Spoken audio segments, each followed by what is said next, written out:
Tahukah kamu, jika Indonesia merupakan negara penghasil timah terbesar kedua di dunia dengan produksi 66.000 ton timah pada tahun 2020. Salah satu daerah penyumbang timah dari Indonesia terdapat di Provinsi Kepulauan Bangka Belitung.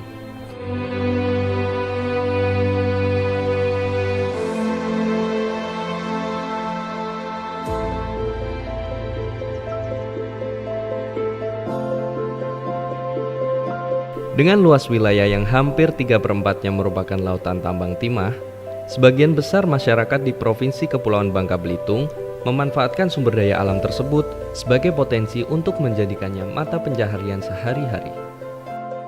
Beberapa orang bilang, area bekas tambang timah akan menjadi kawasan tandus dan kerontang. Faktanya, banyak tanah bekas tambang yang dimanfaatkan oleh masyarakat setempat.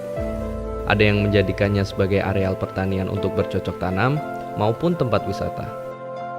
Bahkan, ada kisah unik dari Desa Cambai Selatan, Provinsi Kepulauan Bangka Belitung, di mana masyarakat setempat telah memanfaatkan tanah hasil dari program redistribusi yang berada dalam kawasan izin usaha pertambangan. Nama saya Haji Usman, tempat tinggal saya Desa Cambai, Kecamatan Namang, Kabupaten Bangka Tengah. Pada waktu itu di sini hutan semua, pada waktu itu tambang. Kemudian pada tahun itu kami penambangannya tidak kena di tempat yang orang tua kita ini. Saya inisiatif untuk menanam sawit. Nah, pada waktu itu penanaman sawit kita belum ada semacam dokumen tanah. Dengan adanya program BPN, Badan Pertahanan Nasional ke Bangka Tengah, maka kami melalui BPN Bangka Tengah, melalui kepala desa, bagi masyarakat yang punya lahan, yang berminat ingin membuat sertifikat redis, silakan melapor ke kepala desa. Dan akhirnya kami tahun 2020 akhir kami telah dapat sertifikat yang seperti ini. Dalam pengelolaan sumber daya alam, kedudukan tambang timah tidak terlepas dari penggunaan tanah di atasnya. Jadi perlu diketahui, hukum yang mengatur tentang hak atas tanah dan hukum yang mengatur tentang izin usaha pertambangan agar tidak terjadi tumpang tindih terhadap hak atas tanah dan izin pertambangan yang diberikan oleh pemerintah.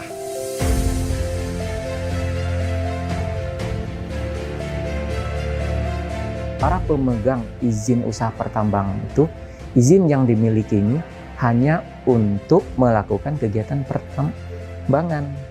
Nah, sedangkan hak atas tanah itu yang sebagian besar di Bangka Belitung ini tidak dikuasain oleh pemegang IUP.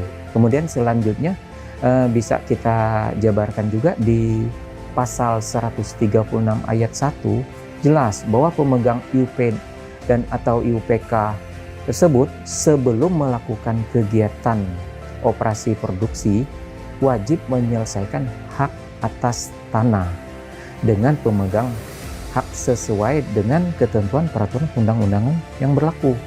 Di situ sebagaimana diketahui, pemegang IUP saat ini tidak melakukan penambangan karena memang kondisi melihat di lapangannya mereka belum melakukan pembebasan atas hak tanah tersebut.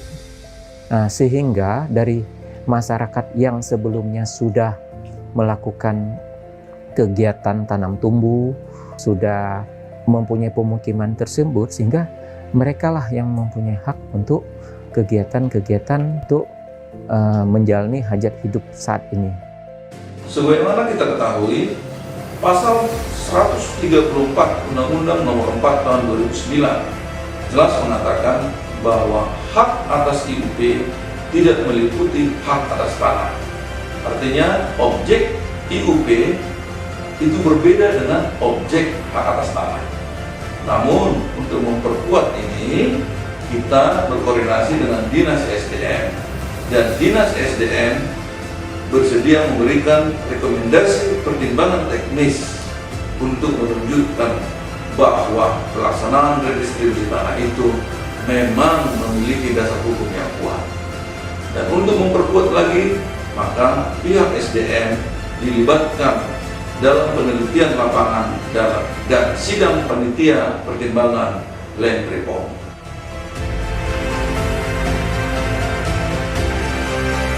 Dalam hal ini, peran pemerintah sangat dibutuhkan melalui kesepakatan antara yang memiliki hak atas tanah dan yang memiliki hak atas pertambangan. Apabila kesepakatan sudah didapat, barulah dapat dilakukan usaha pertambangan di wilayah tersebut. Jadi, hak atas pertambangan yang diberikan oleh pemerintah tidaklah menghapus hak atas tanah yang ada di atasnya. Kami sekarang lagi bekerja sama dengan pihak BPN untuk menata reforma agraria tersebut. Banyak lahan-lahan tidur di sini yang tidak jelas siapa pemiliknya dan untuk apa kedepannya akan digunakan.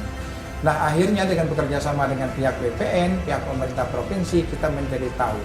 Demikian juga adalah pemilik-pemilik misal IUP yang tidak dikerjakan secara maksimal, apabila batas waktu yang sudah ditentukan tidak dilakukan dengan baik, maka tolong itu diberikan kepada masyarakat agar masyarakat bisa mengelola hutan-hutan ataupun areal-areal yang pemilik IUP-nya bisa memberikan kebebasan bagi masyarakat untuk memanfaatkan areal-areal tersebut menjadi lahan perkebunan bagi masyarakat yang ada di Provinsi Kepulauan Bangka Belitung.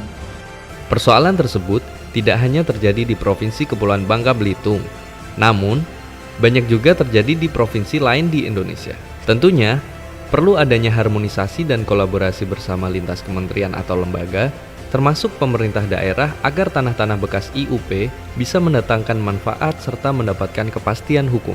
Hal ini yang menjadi salah satu bahasan yang akan diangkat dalam Gugus Tugas Reforma Agraria atau GTRA Summit 2022.